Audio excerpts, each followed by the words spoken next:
Hello everyone and welcome to the Chrissy B Show, the UK's only programme dedicated to your mental health and well-being.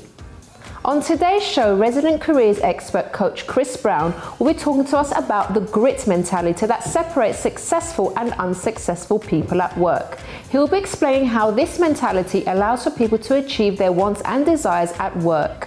We've also got a guest that's flown all the way from Germany to give us her tips on how to make those dreams of having a more efficient business a reality. She is business agility coach and complex problem eliminator Kristina Klassen.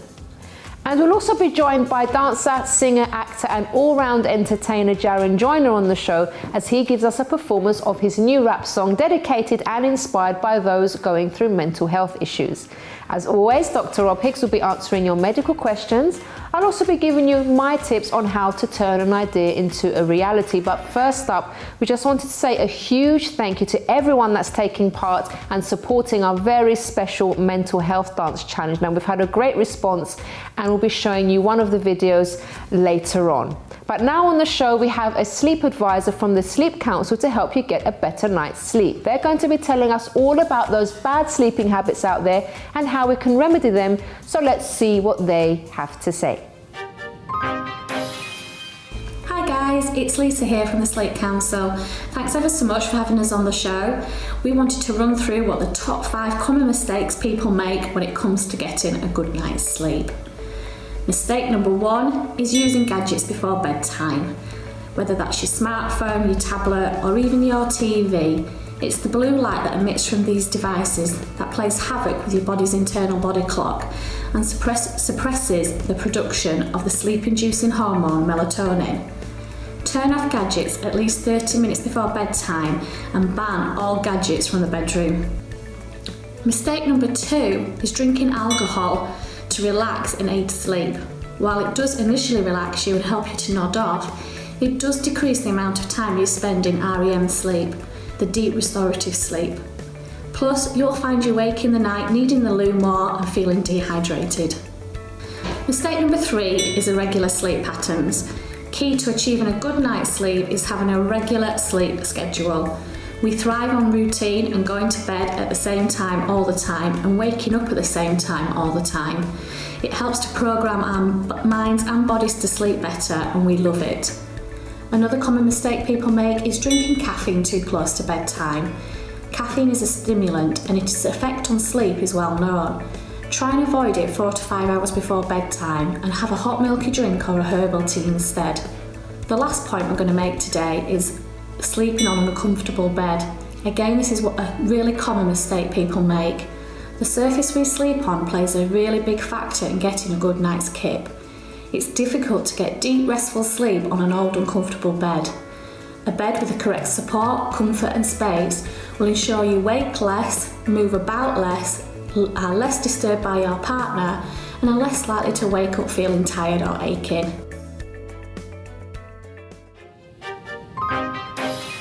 Now, have you ever wished for bigger eyes or a smaller nose? And I know many women find these traits really desirable. So to help you out, we have makeup artist Sally Sommer on the show to show us how we can achieve these looks with the power of makeup. Hello, Sally. Hi, it's good to be back. It's lovely to have you back. We've missed you. I've missed being on the show. So you're going to be showing us a few tricks, aren't you, today? I am. We're going to start with eyes. And since you already have beautiful eye makeup, I shan't be like going in there. So I'm just going to talk everyone through a couple of like really easy steps. My number 1 thing is curling your eyelashes. I know that a lot of women are scared of these, but it does make a big difference. So if you just curl, and when I'm curling my own lashes, I actually put the lashes in and I really kind of bend them upwards. Do it slowly and with a little bit of practice, but it makes your eyes so much bigger if you curl your eyelashes. This is absolutely pretty much for everybody. Okay, that's the first one. How about the second point? Second point is lining the waterline. And by waterline, I literally mean, sorry, this is gonna look a little bit ugly, the space between your lashes and your eye. And instead of using a white or even a flesh color pencil, I like to use a kind of a shimmery. This is a shimmery pink one because naturally there's a little bit of moisture there, and it does really look more natural. This one is a beautiful pink shade by Urban Decay. I absolutely love it, and it does open up your eyes really well. And the last one is, I can actually show this on you, is highlighting the inner corner of your eye. So you've got quite a smoky eye going on, but I've left the inner corner really, really pale, and we've put a little bit of a pale pink highlight there, and it just like really opens up your eye. And for me, if I've got tired eyes and I don't have a lot of time, I put a little highlight in the inner corner and curl my lashes, and I'm ready to go. Okay, so nothing complicated there. No, nothing complicated. This is easy peasy. Okay. Now, the second thing I am going to show on you, which is... I'm the perfect model for this. It's contouring, and it is, if you have ever wished that you had a smaller nose, a couple of really, really easy tips. Now, I actually have like a professional palette, so this has a lot of shades. You don't need to buy one of these. A couple of shades is perfectly enough. And first we're going to contour it so that it's a little bit slimmer, not that you need it. And I'm going to use a very pointy brush, and I'm just going to go, perfect. I'm just going to go on the sides of your nose and go all the way to the eyebrow. If you start a little bit too low, it's just going to look quite funny. And I'm going to do both sides.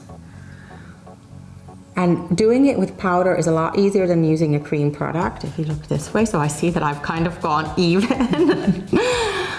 And it's a lot easier because you've got more control. There we go. And then if you want it to look a little bit shorter, I'm actually going to, this is going to seem a bit funny, but I am going to put brown powder at the edge, at the tip of your nose. This is just making me into a teddy bear, aren't you? I am. I am. And this will just make it appear a tiny, tiny bit shorter. Now, the other part of contouring is highlighting.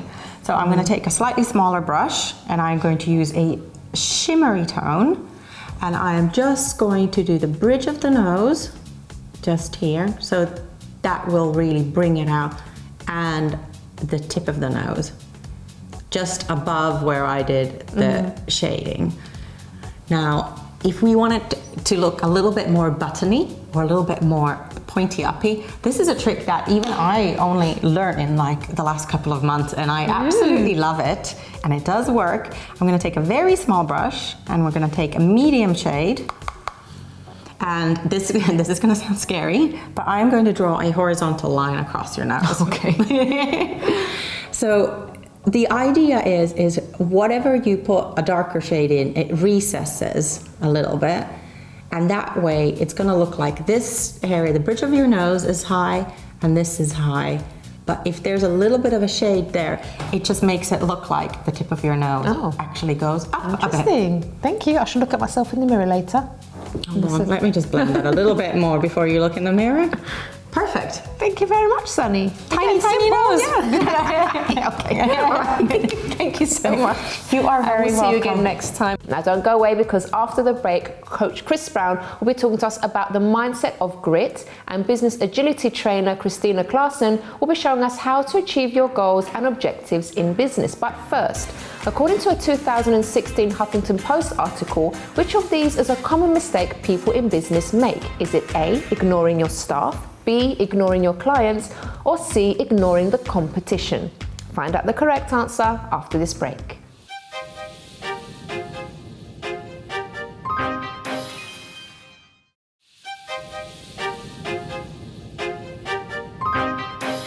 Welcome back to the Chrissy B Show, everyone. So we hope you've been enjoying the program so far. Now, before the break, we saw a video from the Sleep Council, who gave us some great insight into some of the biggest bad habits keeping you from achieving a good night's sleep.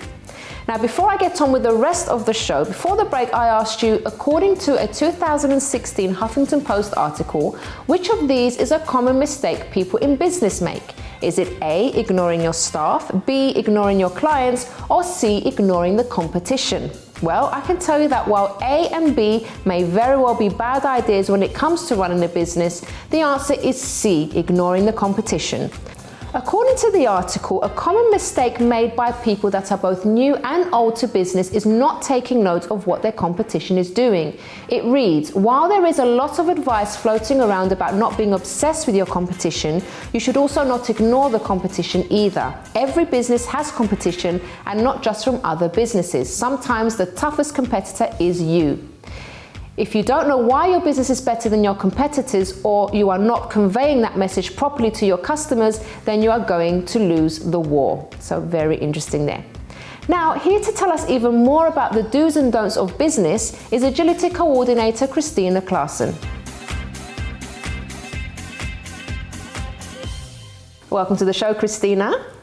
Thank you, Chrissy. So you've come to the UK especially to do this program today, haven't you? Exactly. I was very excited to be here. Thank you so much for coming over, because you're going to be helping our viewers quite a bit with your story today. So can you tell us a bit about your background? Where were you born, first of all? Of course, sure.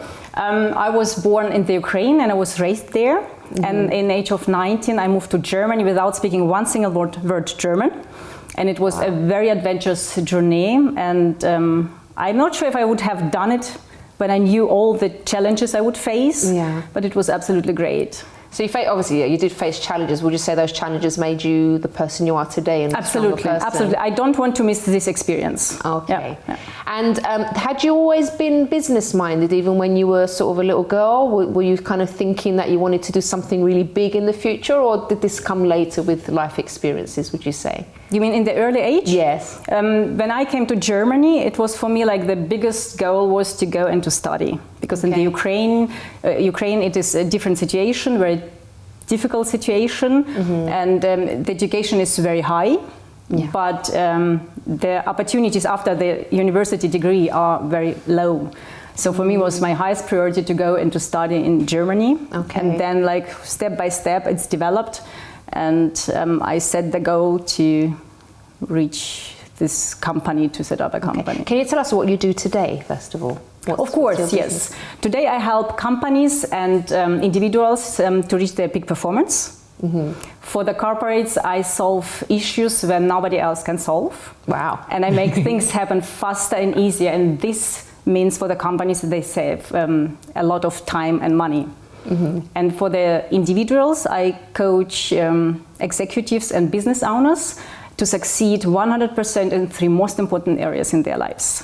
Wow, okay, so that's a lot of stuff that you do. I have been doing this for more than 20 years. Really? Yeah. Oh, wow. Yeah. Okay, what's it like having your own business though and doing this? First of all, it's fun. It's a lot of fun. So you have the freedom. You have the freedom to make your own decisions. You define the direction.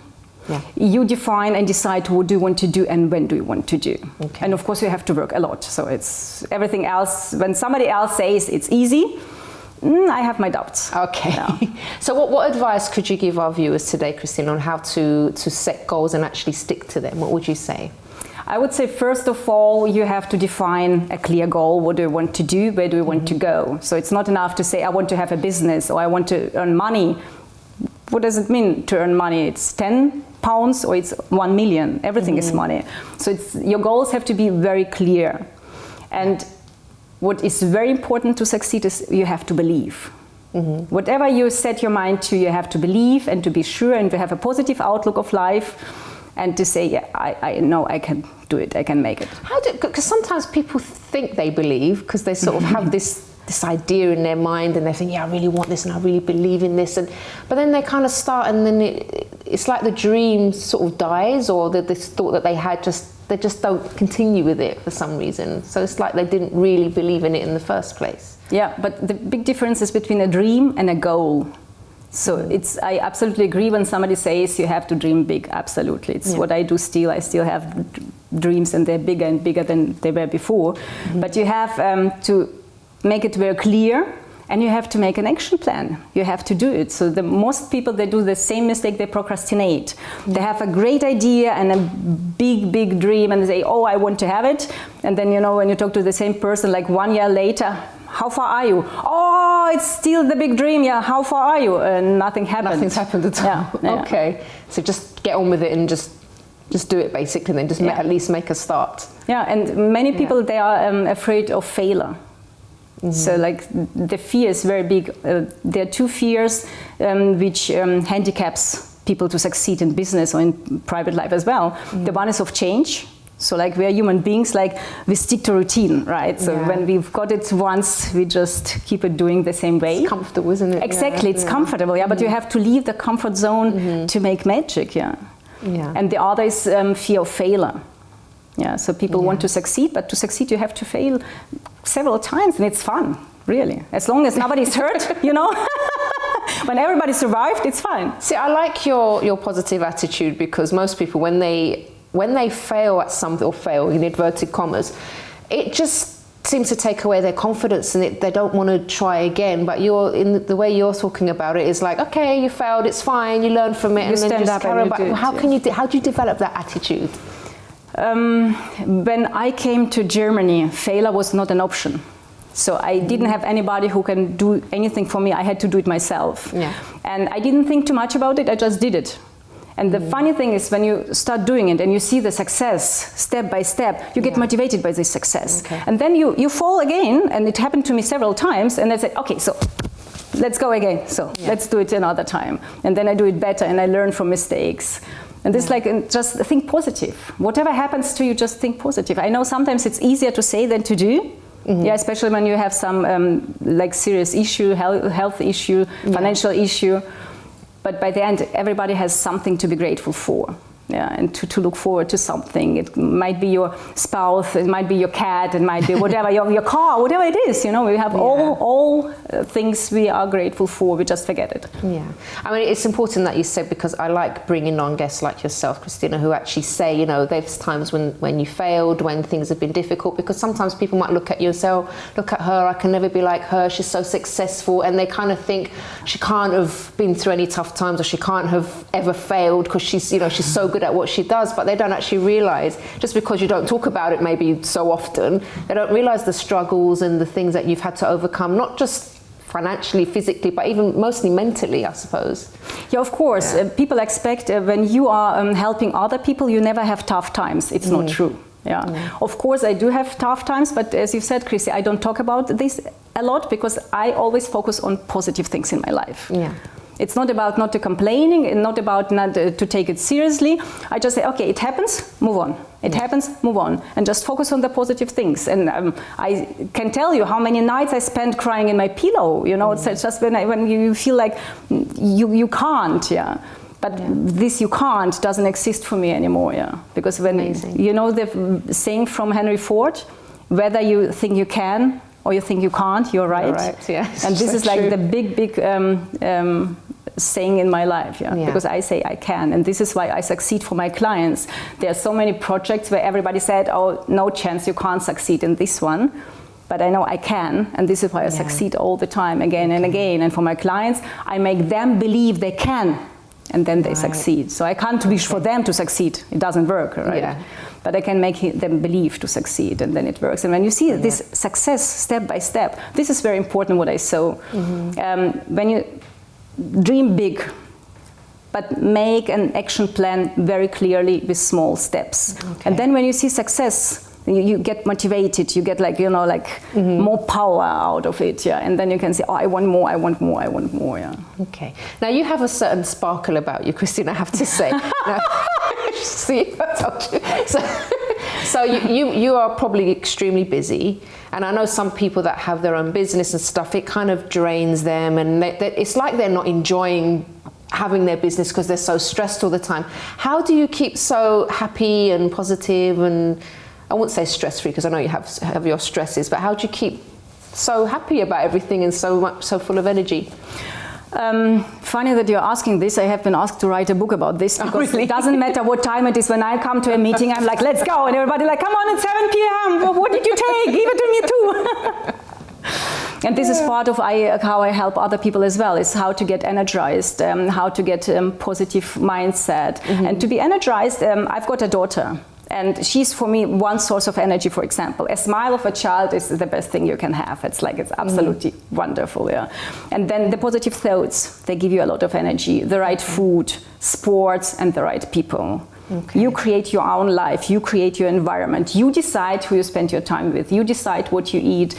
And I've got many clients, especially business owners, as you said, everybody is so busy.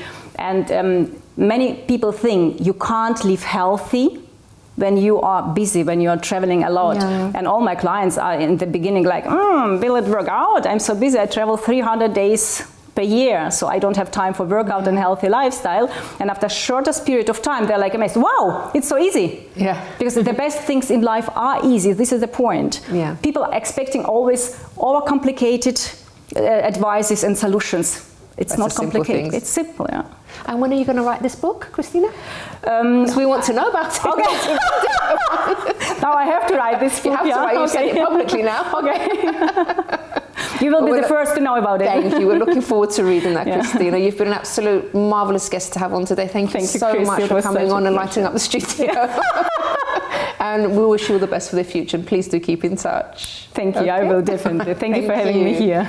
Okay, so to talk to us now about how to do better if you're working for a business and the concept of grit in mentality is our careers coach, Chris Browne.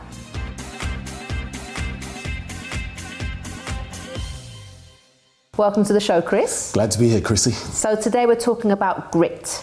Grit, yes, grit. Real grit. What is grit exactly, first of all, before we go into... What is grit? Yes. Okay, grit, we're talking about being deliberate, right? Now, let me just go back at first. I remember a time I was doing some research and this friend called me and said, Chris, have you heard about grit? And I said, I know what grit is, yeah, and everything. He said, oh, there's this woman, her name's Angela Duckworth, and she was doing a study on it. So I said, okay. So I had a look at it, looked at the book and all that, and I realized it fit in exactly what to do with everything to do with goals and achieving. So grit itself is about perseverance, being able to carry through. A lot of people, they set goals, and sometimes we hit them, and sometimes we don't. Now, you think about it, everyday human being has a goal. We have a goal because we have purposes. Now, if you've got a purpose, you've got a reason, and your life gets motivated and you go along the way. Taking a step back, every species is like that. A spider doesn't get up in the morning and just say, right, I'm going to make a web, because it's really fascinating and everybody wants to work it out, at the end of the day, right? They make a web because some unknown fly or something's going to get stuck in it and they're going to get food and they're going to eat. Everything has purpose. Lions go around, kill the wildebeest. They don't kill just for killing. They kill because they're going to be fed, and that's it. Human beings, same thing. But with the sort of thinking that we've got like a lot bigger goals, more intricate goals that have meanings to us individually. There is a sense of some of us don't achieve those goals, and that's the reality. I know that sounds quite negative to say that, but it's a fact. And the reason why that happens is because of the type of goals that we set, and there's no grit behind it. Now, the grit itself is being able to be deliberate about it, being intentional, and having a vision of what you're actually going to do. Now, the difference between a normal goal and the grit is this. I'll give you, they did a little experiment with a girl, she was about 8 years old or so, and her parents used to take her swimming. They wanted to, really get into it and everything as a profession. And she had to do quite a few lengths up and down, and she got out of the pool, and they said to her, how was it? And she started laughing. Oh, it was tough. That was hard, that one, right? And she was laughing about it. But think about it. The emotion behind laughing about it and thinking, wow, that was tough. I don't want to do that again.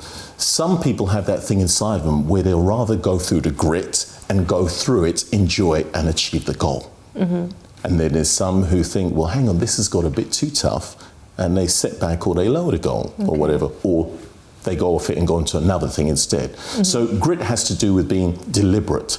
Now, you've got to know, what is it that you really want to do? Are you willing to commit all the way?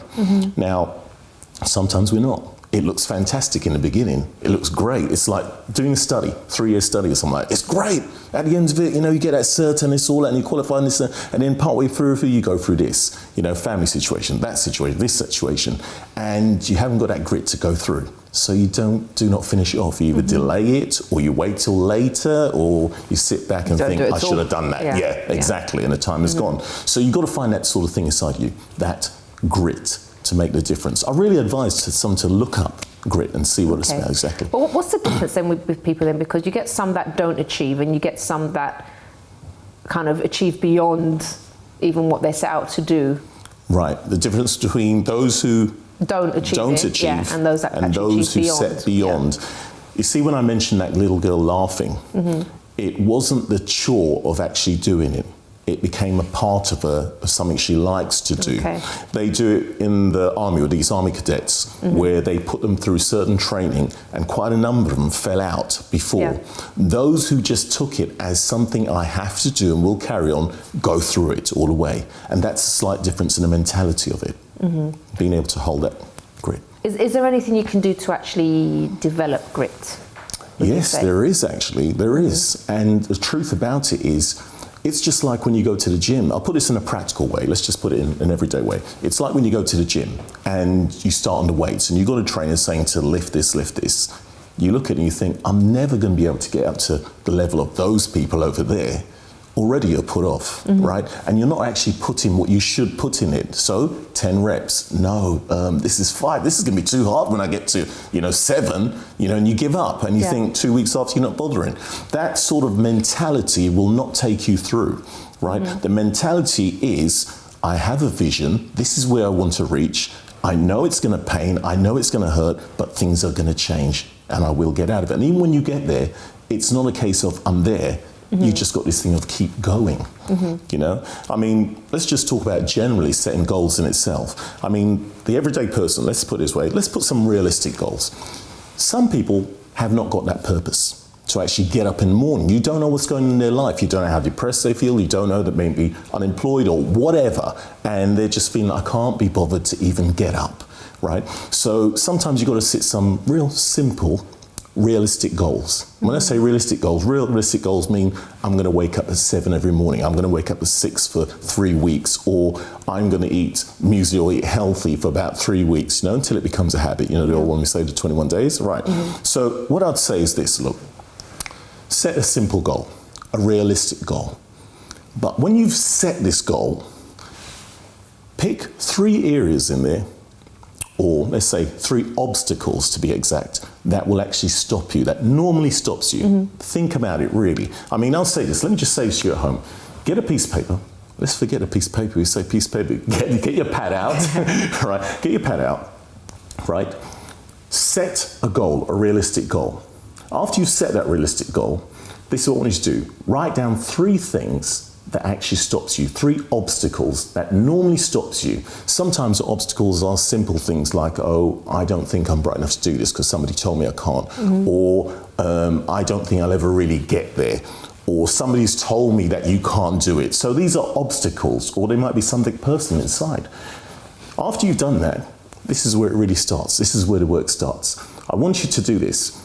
I want you to work on one of them alone. For at least 3 weeks, just work on that one alone, right? Knock that one out. You'll get used to it. You have to persevere. You have to get that grit to go through it. Next one, what are we going to do? We're going to go to number 2. Knock down number 2, so you can actually cross up number 3. But in doing that, you can't just do it, just go and knock them down. You've got to have a clear vision in your mind of what you want, what it feels like, what it tastes like, the emotion behind it. If you had it, you've got to believe it and be real about it and make it realistic to you. You will get there.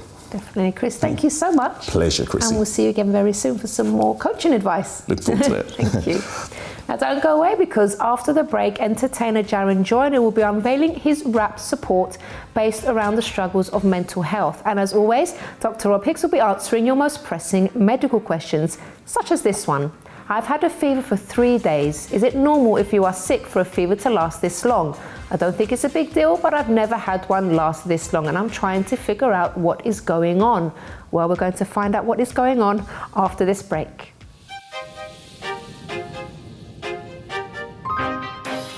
Hi, I'm Chrissy B, and my show is all about improving your mental health and being happy. Join me every Monday, Wednesday and Friday at 10 p.m. on my channel Sky 203. Visit chrissybshow.tv for more information and subscribe to our YouTube channel, Chrissy B Show. You can also follow us on Twitter and Instagram at Chrissy B Show, and on our Facebook page, The Chrissy B Show.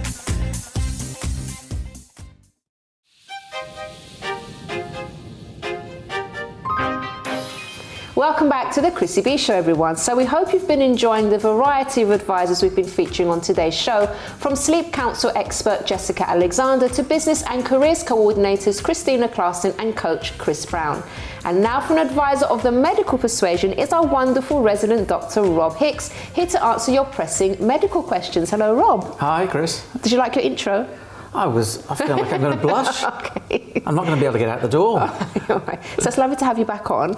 And everybody, if you have a question for our Rob here, all you need to do is email us on doctor@chrissybshow.tv. So ready for the first question, Rob? Yes, indeed. So this person's saying, I've had a fever for 3 days. Is it normal if you are sick for a fever to last this long? I don't think it's a big deal, but I've never had one last this long, and I'm trying to figure out what's going on. I don't think 3 days is that long, is it? No, it's not. I mean, this could be perfectly normal. And the most important thing about this is how well you feel or how unwell you feel. A fever can go for a day, it can go for 2, it can go for longer. And just because you've never experienced that before doesn't mean that this isn't the first time that you're getting a fever that lasts longer than you're used to. I think what's important is if you can't pinpoint what's causing it, then you should have a checkup with your doctor in case treatment's needed, particularly if you've got other symptoms. So, with a fever, sometimes people get a sore throat or a bit of a cough, but particularly if you've got shortness of breath or you're wheezing or you've got tummy pain or it's hurting when you pee, when you pass urine, then you should have a consultation with a doctor and a checkup sooner rather than later. Okay, next question, Rob. This person's saying, I have a cyst on my head. My grandfather had them and so does my mum. My mum had to get hers removed because they grew quite big and painful. I went to my doctor last year about the one I have, and she told me it was nothing to worry about and that nothing needed to be done. However, lately I've noticed it's grown and is sometimes quite painful. If I touch it, what should I do? Interesting question. Yeah. The important thing about this is it's without seeing the cyst, it's difficult to know exactly what it is. So I would advise you to actually have it checked again. And the reason for that is you've told me that it's getting bigger and actually now it's hurting. Whereas when you saw the doctor a year ago, presumably that wasn't the case. Whether you need treatment will depend on the type of cyst you've got, but also the symptoms. So it might mean that the reason it's tender is because it's become infected, in which case it may need some antibiotic treatment, or it might actually need to be surgically removed. So what I feel from your question is that you're hesitant to go back and ask again because you've been once and told not to worry about it. But I would say to you, things have changed since then. You've now got different symptoms, and that warrants another checkup. Okay, brilliant. Thank you, Rob. Next question. What causes noses to get swollen?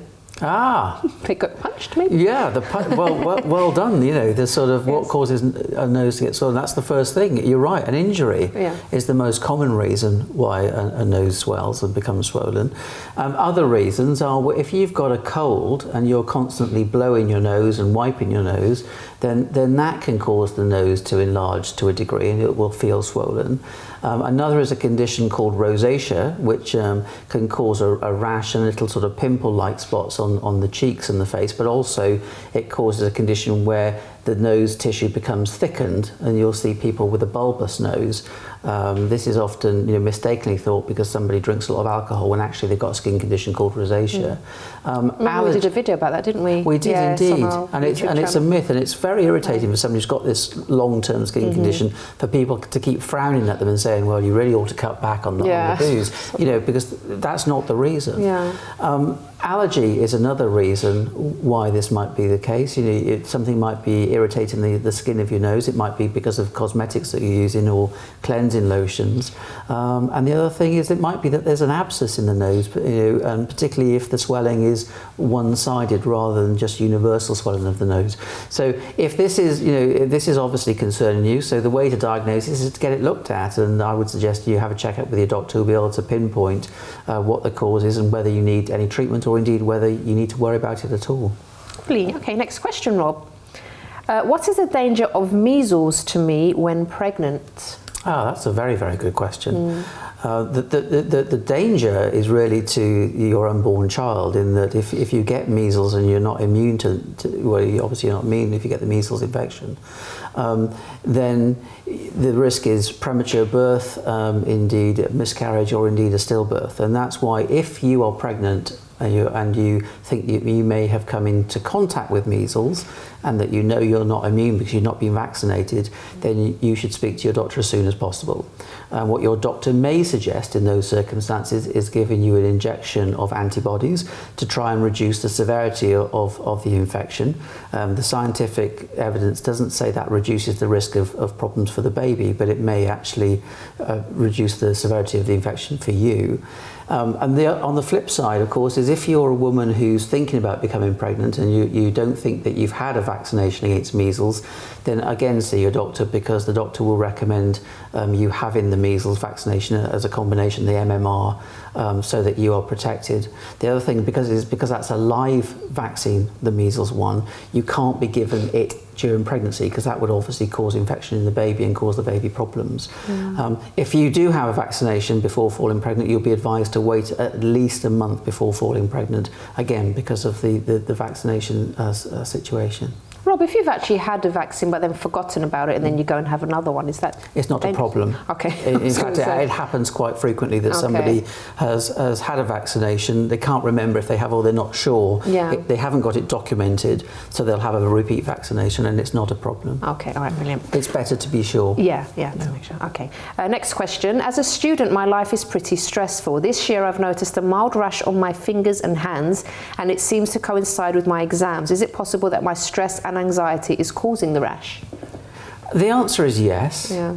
It could be, because the way that stress manifests for many people is in a physical symptom. That's not saying that they're not stressed. It's just that actually sometimes the body says, look, you're not recognising that you're stressed, you're ignoring that you're stressed, so I'm going to give you a symptom which is jolly well going to attract your attention and make you stop and think. Yeah.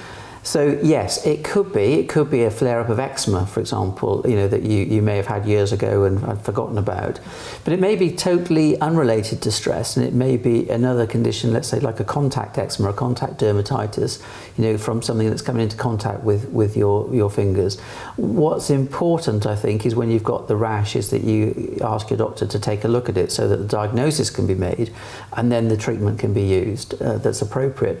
In the meantime, for any sort of rash, then moisturising is essential, particularly if the skin is dry or itchy, and you can do that before you even go and see your doctor. Brilliant. And another question. Me and my wife are trying to conceive, have both been checked and are all okay. I was looking to increase sperm count to give us a better chance, and was looking into horny goat weed and volume pills. What would you suggest? Well, I would. Can you explain what they are? Yeah, well, volume pills are. There's no as far as I'm aware, there's no scientific research that says that volume pills increase the volume of sperm. They're usually combinations of all sorts of different chemicals and herbs, etc., marketed to do that. Horny goat weed is actually a traditional sort of remedy for improving libido. But again, in the UK, we have a system whereby any herbal remedy, if it's approved, it's called the traditional herbal registration scheme, run by the MHRA, which is the sort of organisation that oversees and approves treatments in the UK.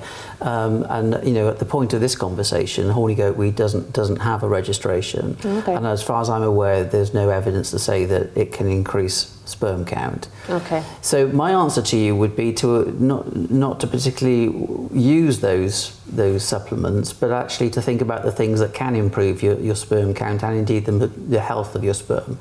One is not smoking, obviously.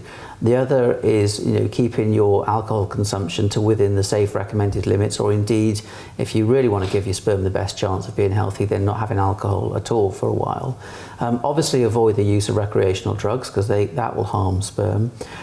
Keep active, eat a healthy diet, and by doing that, you will lower your weight to healthy levels if necessary, and that can help as well. And the other thing is, although it's a bit sort of hotly debated and controversial, the testicles are outside the body, because to manufacture a sperm, they need to be cooler than the rest of the body. So the average sort of temperature of the body is 37 degrees centigrade, whereas the testicles need to be about 34.5, which is why the testicles hang outside, to keep them at that sort of temperature. So if you could try keeping things a bit cooler, particularly if you spend a lot of time sitting down during your work, get up and move around. Think about boxer shorts instead. You're having You're thinking about freezing treatments now, aren't you? Which, of course, is not the advice that I'd be giving. Okay. So it's those sorts of things. And so the bottom line is, if you keep yourself healthy, it's not really rocket science, then you'll have the best chance of conceiving. You make sure that your wife, actually, whilst you're trying to fall pregnant, is to have a folic acid supplement. And that should be taken every day from the moment you start trying until the end of the 12th week of pregnancy. And the bottom line is have lots of sex and good luck. Okay, lovely. Last question for today, Rob. I'll try not to make you laugh. Okay, sorry. My dad had surgery on his back and has been in bed for 2 weeks, almost non-stop. Could he get bed sores, and how do they develop, and how fast can you get them? Whoa, yeah. A lot of questions there, very good questions. Yeah. The answer is yes, he could get bed sores, which are caused through prolonged pressure on certain points of the body. So if you're lying on your side, it's the hip bone. If you're lying on your back, it'll be your lower back. It could be around the ankles if the ankles are obviously resting on the bed. And how they develop is because of a reduction in blood supply to the areas that are under pressure, such that tissue dies. You asked how long it can take. Well, usually it's days or weeks. It's a gradual process, but it is possible for these things to develop within hours. And I would question, why is he spending so much time in bed? Because unless he's been advised to by the doctor or the surgeon, then it's important for him to be mobilizing. The things to look out for, in pale-skinned people, in white-skinned people, is that the areas become red. And in darker skinned people, the areas become brown. These are purplish rather. These are the areas that are under pressure with contact with the bed or wherever he's lying, or indeed if he's sitting. So it's important to keep an eye out for those points. And how do you prevent them? Well, you get people to move, and you'll know in hospital that nurses will come around and actually turn people. People will be on special pressure mattresses that are rippling in order so the skin isn't constantly being under pressure from being in one position all the time. So you need to keep an eye on those skin points that are in constant contact if he's in bed. But I would have get him to speak to his doctor to see whether actually he should be up and about, because once you're up and about, obviously the chances of pressure sores or pressure ulcers developing are negligible. Okay, Rob, thank you so much. That's it for today. Thank you. And we shall see you again next week. Yes. Thank you. Now don't go away, because after the break, entertainer Jaron Joiner will be treating us to a performance of his rap Support, inspired by the struggles people go through with their mental health. And he'll also be chatting with us about the process of writing the rap. But first, can you tell me which of these famous musicians has been diagnosed with a mental illness? Is it A, Brian Wilson, B, Beyonce, or C, Demi Lovato? Find out the answer after this break.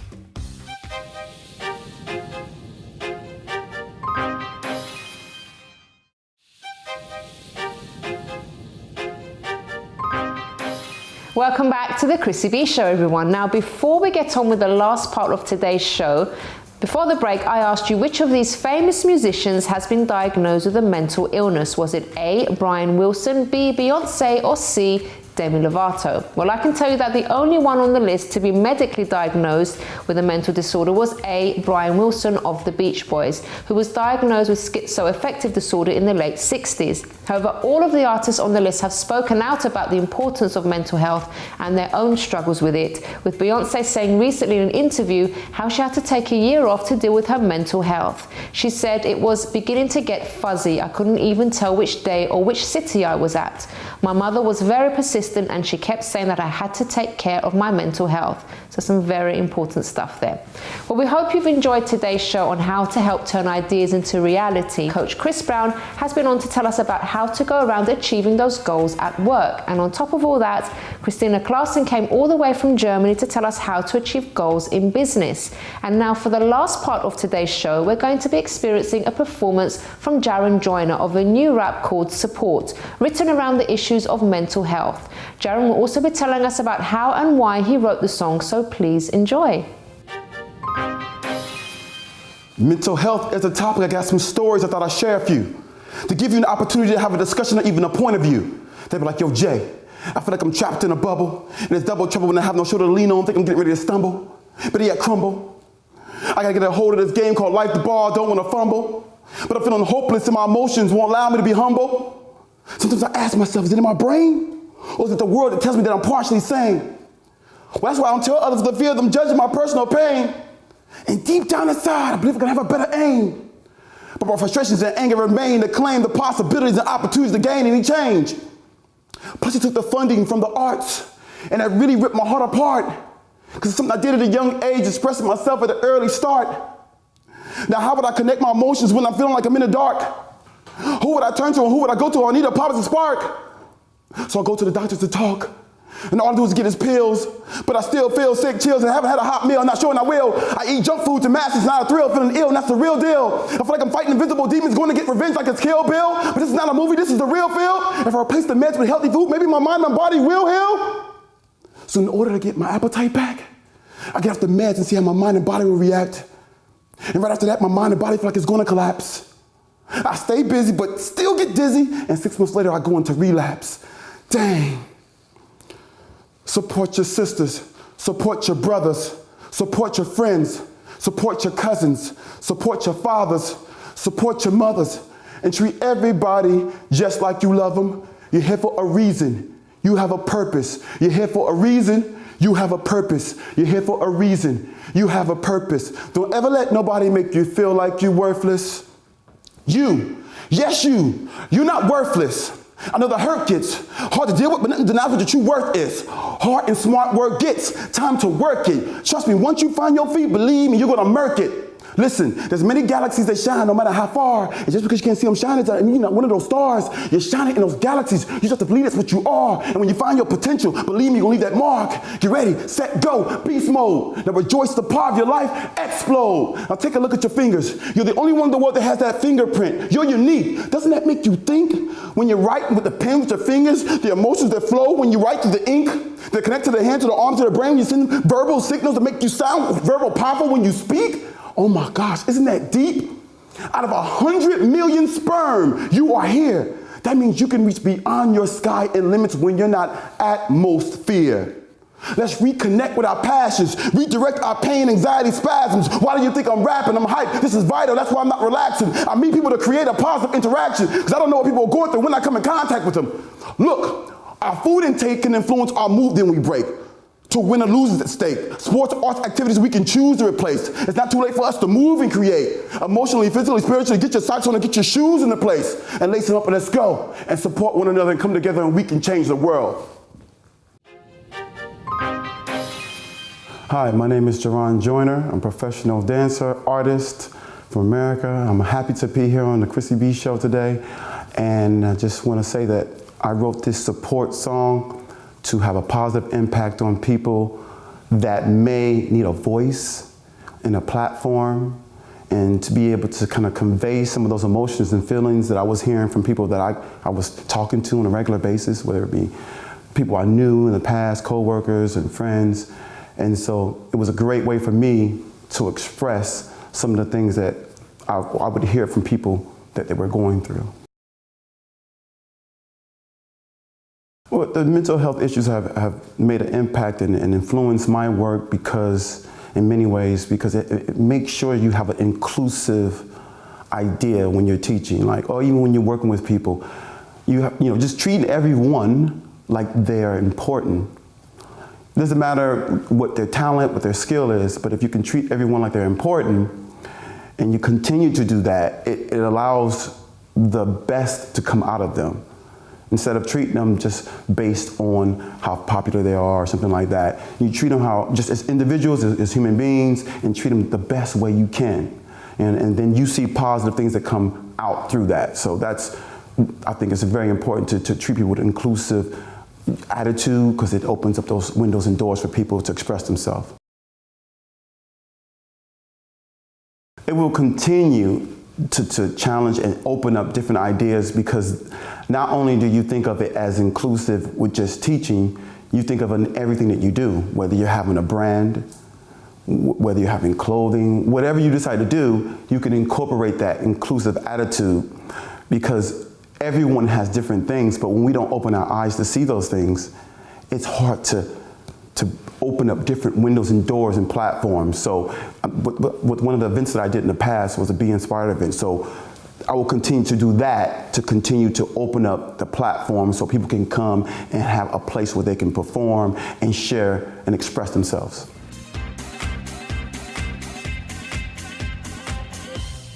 Thank you very much to Jaron there. So now it's time for my own tips on how to turn ideas into a reality. So the very first tip, and we all hear this all the time, is of course to believe in yourself. So maybe you've actually had an idea for ages, and I'm not talking about a wish, but something that's serious, that can really make an impact. So it's there, it pops up into your mind every now and then, and it's not going away, and it's a really good idea, but you don't think that you're actually capable of pulling it off. Well, I can tell you, the fact that the idea has actually come to you in the first place, not someone else, to you, that's already a big sign that it's meant for you to actually put it into practice and do it. I know sometimes people might think, oh, it's a great idea, maybe I can tell this person and they'll do it really well. Don't do that. It's your idea. It came to you for a reason, so make sure that you're the one that starts it off and goes with it. Someone else is not going to believe in it as much as you because it came to you, not them. They might think it's a great idea, but the one that's really going to embrace it and really make it happen is you. So it's so important that you actually, the fact that you've had the idea in the first place should already help you to believe in yourself. The second point is to make sure you take risks. This is unavoidable. You need to take risks. And yes, the doubts are going to come. So many negative thoughts are going to bombard your mind maybe at times. Things like, what if it doesn't work? What if I waste so much time doing this?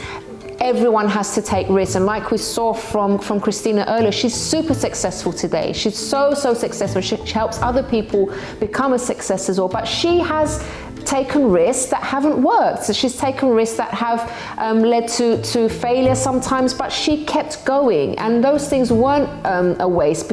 I'll tell you about that why later, but do kind of realize the fact that you will definitely need to take risks, and yes, it's going to be scary, it will be difficult, but it's unavoidable.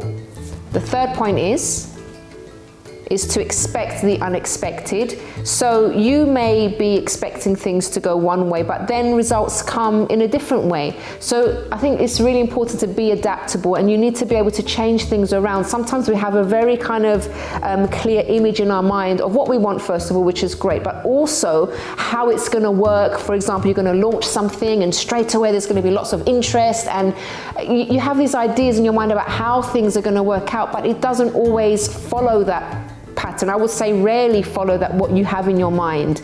You just don't know what's going to come up, how people are going to react. You have some idea, but the reality isn't always the same, and the fact that it doesn't work out the way you've envisaged doesn't mean it was a mistake. It just means that you have to adapt, try different things, do things in maybe in a different way that you were expecting, and you'll see that things will probably work. But don't stop just because it hasn't worked out the way you thought. And the fourth one is to remember that it's never a waste. So going back to the earlier point, even if things don't turn out as you wanted, you will have actually learned some things about yourself. Keep going. Maybe the idea wasn't the right time. It was a great idea, but it wasn't the right time for it. Or maybe it's just something that you need to rethink and launch again at another time. I don't know. But the fact is, it hasn't been a waste. Every time I've tried something new, I've learned something. It's given me some experience. It's developed perseverance in me. It's given me other ideas for other things. It's never ever been a waste. And I think the most important thing for me is the way it's developed me personally. Developed things like, we all face disappointments in life, but helped me to kind of deal with negative things, negative situations. It's developed that grit that Chris was speaking about earlier. It's never ever a waste. It's all experience that you have under your belt. Well, everyone, we have reached the end of today's program, but if you have a story that you would like to share, please do email us on info@chrissybshow.tv, or maybe if you have a comment about the program as well, you can also tweet us at Chrissy B Show, or leave a message on our Facebook page, The Chrissy B Show. And if you'd like to know more about me and how I overcame my past struggles with mental health issues, you can visit my personal website, which is mylifeafterdepression.com. Until next time, bye-bye for now.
challenge Lillian from South Africa, Cape Town.